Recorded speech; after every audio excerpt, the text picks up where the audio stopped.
উম্মতকে আল্লাহ জিজ্ঞেস করবেন, এ নূহের উম্মতেরা, তোমাদের নবী নূহ কি দাওয়াত পৌঁছিয়েছে? নূহের উম্মত বলবে, না আল্লাহ, আমাদের কাছে কোনো সতর্ককারী আসে নাই, কোনো নবী টবি আসে নাই, কোনো দাওয়াতও আমরা পাই নাই, আপনারাও চিনি নাই, জান্নাতও চিনি নাই, জাহান্নামও চিনি নাই। নূহ আলাইহিস সালাম বিপদে পড়ে যাবেন।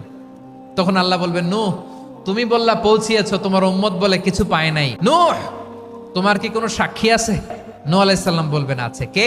উম্মতে মুহাম্মাদি। তখন আমরা বলবো, আল্লাহর নবী নূহ আলাইহিস সালাম তিনি আপনি যা যা বলেছেন ঠিক তা তার উম্মতের কাছে পৌঁছে দিয়েছে। এবার নূহের উম্মতের সাথে আমাদের ঝগড়া লাগবে। তারা বলবে, তোমরা আসছো আমাদের হাজার হাজার বছর পরে, তোমরা কি করে জানলা? তোমাদের সাক্ষী ধর্তব্য হবে না?